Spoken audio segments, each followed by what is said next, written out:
Hello student, this is KCNIT group of institution और YouTube official channel.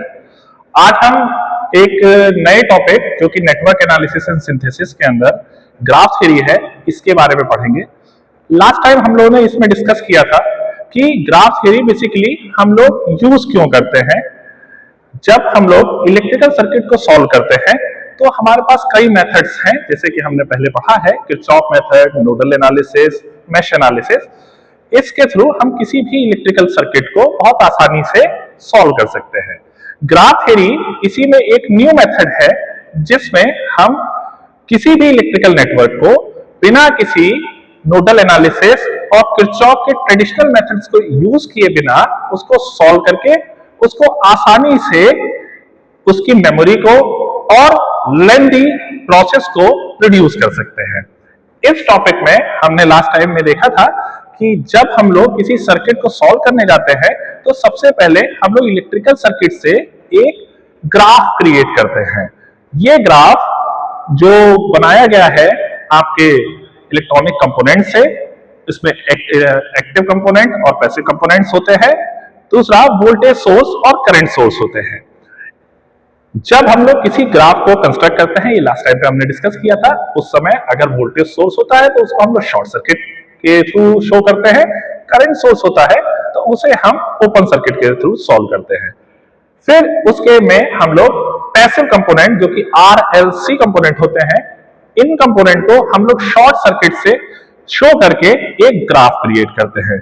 तो सबसे पहले हम लोग एक चेक करेंगे कि एक इलेक्ट्रिकल सर्किट से ग्राफ कैसे ड्रॉ किया जाता है। सेकेंड टॉपिक जो आज हम इस पे पढ़ने वाले हैं कि जब भी हम किसी ग्राफ को कंस्ट्रक्ट कर लेते हैं किसी इलेक्ट्रिकल सर्किट से, उसमें हम लोग ट्री का क्रिएशन कैसे करते हैं।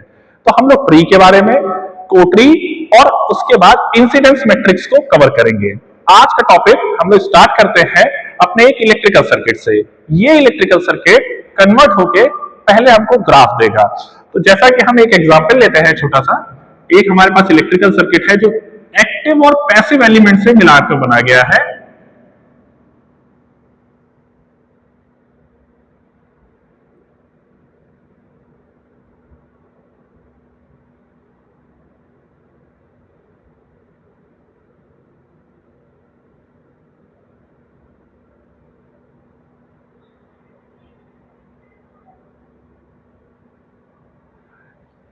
इस इलेक्ट्रिकल सर्किट में हमने एक्टिव और पैसिव एलिमेंट दोनों को दिखाया गया है।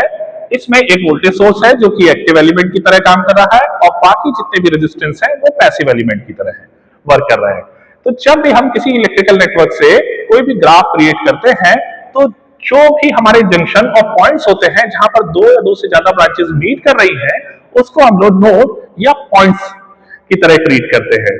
और जिन ब्रांचों में हमारे पास एलिमेंट्स होते हैं उनको हम लोग ब्रांचेस शो करते हैं, या तो शॉर्ट सर्किट या तो ओपन सर्किट। तो सबसे पहले हम देखेंगे यहां पर हमारे जो पॉइंट्स है वो फर्स्ट पॉइंट, इसको second point and third point, fourth point. In points पे दो या दो से ज्यादा ब्रांचें आके मीट कर रहे हैं, इस वजह से हमने इसको नोड या पॉइंट सेलेक्ट किया है। तो ग्राफ थ्योरी में ग्राफ क्रिएट करते समय सबसे पहले हम इन पॉइंट्स को प्लेस करते हैं। Point first, second, third and fourth. इसके बाद हमारे पास जो भी एलिमेंट है उनको उनके बिहेवियर के तौर पे इन पॉइंट्स के बीच में कनेक्ट कर देते हैं। जैसे यहां पर एक पैसिव एलिमेंट है, पैसिव एलिमेंट हम लोग ग्राफ थ्योरी में शॉर्ट सर्किट की तरह शो करते हैं। तो पॉइंट फर्स्ट और सेकंड के बीच में जो रेजिस्टेंस R1 है उसको हम लोग एक ब्रांच की तरह शो करेंगे जो कि शॉर्ट सर्किट ब्रांच कहलाती है, फर्स्ट एंड सेकंड। सेकंड और थर्ड पॉइंट के बीच में भी एक रेजिस्टेंस R4 है, ये भी एक पैसिव कंपोनेंट है, इसलिए हम इसको भी एक डार्क और शॉर्ट सर्किट लाइन से शो करते हैं। थर्ड है second and fourth. Third branch जो आएगी वो सेकंड और फोर्थ पॉइंट के बीच में आएगी। नेक्स्ट ब्रांच R5 रिप्लेस हो जाएगा शॉर्ट सर्किट की तरह। R5 फर्स्ट और second, first and third point के बीच में R5 आ जाएगा। और वोल्टेज सोर्स जो कि एक्टिव कंपोनेंट की तरह शो हो रहा है, इसको भी हम लोग शॉर्ट सर्किट की तरह ट्रीट करते हैं, जो कि पॉइंट फर्स्ट एंड पॉइंट 4 के बीच में जुड़ा हुआ है, इसलिए हम लोग पॉइंट फर्स्ट और पॉइंट 4 के बीच में एक न्यू ब्रांच क्रिएट कर देंगे। ये हमारा एक कंप्लीट ग्राफ कहलाता है।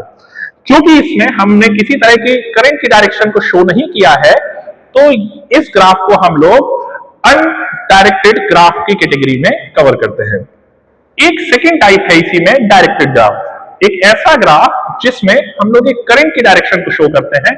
तो अगर हम इसमें करंट की डायरेक्शन को यूज करें तो इस तरह से हम लोग करंट की डायरेक्शन को शो करेंगे, और ऐसे ग्राफ को हम लोग डायरेक्टेड ग्राफ कहते हैं। ये डायरेक्टेड ग्राफ ब्रांच और नोड्स की हेल्प से क्रिएट किया गया है, जिसमें नंबर ऑफ ब्रांचेस जो है इनको हम लोग नेम प्लॉट कर देते हैं, A B C D E and F. यहां पर हम अगर चेक करें तो हमारे पास 4 पॉइंट है, point first, second, third point, fourth. इन 4 पॉइंट को हम लोग एज अ नोड कंसीडर करेंगे, एंड जो इन नोड के बीच में जो भी वायर जो शॉर्ट सर्किट की तरह बिहेव कर रहा है, अगर कनेक्टेड है, उसको हम लोग एज अ ब्रांच ले कंसीडर करेंगे। तो अगर इस ग्राफ में देखें तो हमको कुछ इंफॉर्मेशन यहां से कलेक्ट करनी है। ये इंफॉर्मेशन हमको नंबर ऑफ नोड्स और नंबर ऑफ ब्रांचेस की फॉर्म में मिलेगी। तो इस ग्राफ के अंदर टोटल नंबर ऑफ नोड्स जो होंगी, टोटल नंबर ऑफ नोड्स, और इसको पॉइंट कह दें तो first, second, third and fourth, total number of nodes are 4, जिन्हें हमने first, second, third and fourth से डिनोट किया है। सेकेंड, इसमें हम लोग नंबर ऑफ ब्रांच देखेंगे, तो इसमें total number of branches, total number of branches की बात करें अगर इसमें, तो A B C D E and F, first, third, fourth, 5 and 6 branches, जिनके नेमिंग है हमारे पास A B C D E and F. तो सबसे पहले हमने ये चीज चेक करी इसमें कि जब भी हम किसी इलेक्ट्रिकल सर्किट से कोई ग्राफ क्रिएट करते हैं तो उसमें नंबर ऑफ नोड्स और नंबर ऑफ ब्रांचेस कितनी होती हैं। इसके बाद जब हम लोग नंबर ऑफ नोड्स और नंबर ऑफ ब्रांचेस क्रिएट कर लेते हैं, फिर हम लोग आगे के टॉपिक पे चलते हैं कि किसी भी ग्राफ में ब्रांच की हेल्प से और पॉइंट की हेल्प से ट्री का क्रिएशन कैसे करना है। तो नेक्स्ट टॉपिक जो है वो है किसी भी ग्राफ में ट्री का क्रिएशन कैसे होता है। तो नेक्स्ट टॉपिक अगर हम देखें, क्रिएशन ऑफ ट्री, तो हम लोग इसी ग्राफ को रेफरेंस लेते हुए अगर चेक करें कि किसी भी ग्राफ में ट्री का क्रिएशन कैसे होता है, तो ट्री की कुछ प्रॉपर्टीज होती हैं। ये प्रॉपर्टी है जिसमें 3 प्रॉपर्टी मेनली हम लोग किसी भी ग्राफ में देखना पसंद करते हैं। फर्स्ट प्रॉपर्टी है कि जो भी कर्व इस ग्राफ में क्रिएट किया जाए, उस टाइम जितनी भी नंबर ऑफ ब्रांचेस हैं सारे पॉइंट को टच करती हो। पॉइंट नंबर फर्स्ट है ये। सेकंड है, जब भी हम सारे पॉइंट को टच करते हैं उस समय किसी भी ग्राफ के अंदर कोई भी क्लोज्ड लूप क्रिएट नहीं होना चाहिए, second point. And third point है, किसी भी ग्राफ के अंदर जितने भी नंबर ऑफ नोड्स हैं या पॉइंट्स हैं, जो उसमें नंबर ऑफ ब्रांचेस रहेंगी वो उन पॉइंट से एक कम होती है। तो अगर हमारे पास कोई ग्राफ है जिसमें नंबर ऑफ ब्रांचेस और नंबर ऑफ नोड्स अगर कंसीडर किए जाए n है, तो number of branches n-1 create होगी। ये 3 प्रॉपर्टी का इस्तेमाल करने के बाद हम लोग सबसे पहले ट्री को चेक करते हैं। तो नेक्स्ट टॉपिक हमारा जो है वो है ट्री। ये ट्री, इसका एक और नाम है, इसको हम लोग क्विक्स कहते हैं किसी भी ग्राफ थ्योरी में। तो इसका एक और नाम है जिसे हम लोग क्विक्स कहते हैं। इलेक्ट्रिकल सर्किट में जब हम लोग ग्राफ ड्रॉ करते हैं तो हमारी 3 प्रॉपर्टी का यूज करके जब भी ट्री का क्रिएशन कराया जाता है, तो हम लोग सबसे पहले जितने भी नोड्स होते हैं उन पॉइंट को प्लेस करते हैं एक प्लेन में। ये point first, second and third and fourth. इसके बाद हम लोग इस ट्री में से, इस ग्राफ में एक ट्री क्रिएट करना चाहते हैं। ट्री इस तरह बनाना है कि जितनी भी ब्रांचेस हो वो आपस में इंटरकनेक्टेड हैं, एंड जितने भी पॉइंट्स होते हैं वो भी टच करने चाहिए। एक अगर हम इस ग्राफ में देखें, B, D and C branches से मिलाकर हमने एक ट्री बनाया। इस ट्री में इस ट्री के बाद हम लोग देखेंगे जो बाकी ब्रांचेस हमारी बची हैं, हमने उसको ट्री क्यों नहीं कंसीडर किया।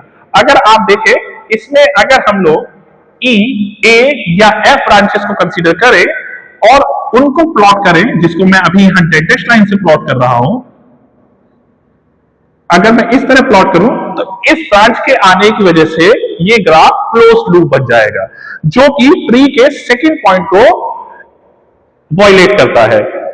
सेम अगर आप देखें इस ब्रांच का नाम अगर हम ई रख दें, अगर ये ब्रांच प्रेजेंट नहीं है और किसी ने कहा कि अगर हम ए ब्रांच को कंसीडर करें और इस ब्रांच को भी इसमें ऐड कर दें, तो देखने के बाद आपको लगेगा कि जब इस पॉइंट को आपस में टच किया जाता है तो ये भी एक क्लोज लूप क्रिएट करता है। क्लोज लूप के आने की वजह से सेम इसमें सेकंड जो पॉइंट है फिर से वायलेट कर जाएगा। इस वजह से हम ब्रांच ए को ट्री में कंसीडर नहीं कर सकते हैं। सेम कंडीशन अगर आप देखें तो एफ ब्रांच में है, जो कि फर्स्ट और थर्ड पॉइंट से कनेक्टेड है। अगर हम इसका क्रिएशन करें और अगर इसको हम ट्री की ब्रांच में कंसीडर करें तो भी ये क्लोज लूप बनाएगा, जिससे कि आपका ट्री बन नहीं पाएगा किसी भी सर्किट में। एक चीज और है इसमें, ऐसा नहीं है किसी भी ग्राफ थ्योरी में जो एक ग्राफ दिया गया है उसके अंदर सिर्फ एक ही ट्री का क्रिएशन हो सकता है। हम चाहे तो इसमें मल्टीपल ट्रीज बना सकते हैं, लेकिन कंसीडर जो भी हम ट्री करते हैं उसमें यही है कि सारे पॉइंट्स कवर होने चाहिए और किसी भी तरह का क्लोज्ड लूप नहीं होना चाहिए। अगर हम बात करें टोटल नंबर ऑफ ट्रीज किसी भी कर्व में या किसी भी ग्राफ में कितने बनाए जा सकते हैं, तो अगर हम फॉर्मूले के थ्रू इस पे अप्रोच करें तो टोटल नंबर ऑफ ट्रीज जो कि किसी भी ग्राफ में क्रिएट किए जा सकते हैं n की पावर -2। यहां पर n वो पॉइंट्स या नोड को कंसीडर किया जाता है जहां पर दो या दो से ज्यादा ब्रांचेस आके मीट कर रही होती हैं। तो अगर हम इस ग्राफ में चेक करें कि यहां पर नंबर ऑफ नोड्स कितनी है, तो नंबर ऑफ नोड्स आर 4। अगर हम इसको यहां प्लॉट करें तो 4 की power 4 - 2 total number of trees जो इस कर्व में क्रिएट किए जा सकते हैं और 16 क्रिएट किए जा सकते हैं। हमने यहां पर एक छोटा सा एग्जांपल लिया है सिर्फ एक ट्री का क्रिएशन करके। अगर आपको इसमें और भी ट्रीज क्रिएट करने हैं तो आप चाहें तो इस तरह का भी ट्री क्रिएट किया जा सकता है। अगर मैं 4 पॉइंट प्लेस कर दूं और इन चारों को मिलाते हुए इस तरह की स्ट्रक्चर को क्रिएट करूं तो इसको भी हम एक ट्री कंसीडर करेंगे। एंड 4 यहां पर अगर चेक करें तो ये जो कर्व हमने बनाया है इस ग्राफ से, इसने सारे पॉइंट्स को कवर किया है। सेकेंड, अगर हम एक भी ब्रांचेस एक्स्ट्रा इसमें ले आते हैं तो उसकी वजह से यहां पर एक क्लोज्ड लूप क्रिएट हो जाएगा। तो ऐसे स्ट्रक्चर को भी हम लोग ट्री कंसीडर करते हैं। अगर आप इस ब्रांच को ना यूज करके सेकंड को 4 से क्रिएट टच करा दें तो भी यहां पर एक क्लोज लूप क्रिएट हो जाएगा, जिसकी वजह से ये स्ट्रक्चर ट्री कंसीडर नहीं कहलाएगी।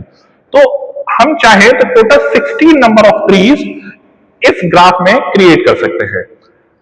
अब जो ट्री की ब्रांचेस होती हैं, show branches, tree branches, tree branches B, C and D, इन ब्रांचेस को हम लोग बी, सी एंड डी, ये जो ट्री की ब्रांचेस हैं इन कर्व में हम लोग इसको ट्विक्स कहते हैं। और जो ब्रांचेस ट्री में, जो भी ब्रांचेस ट्री में डॉट डॉट लाइन से शो की गई हैं, इन ब्रांचेस को हम लोग को ट्री या लिंक्स कहते हैं।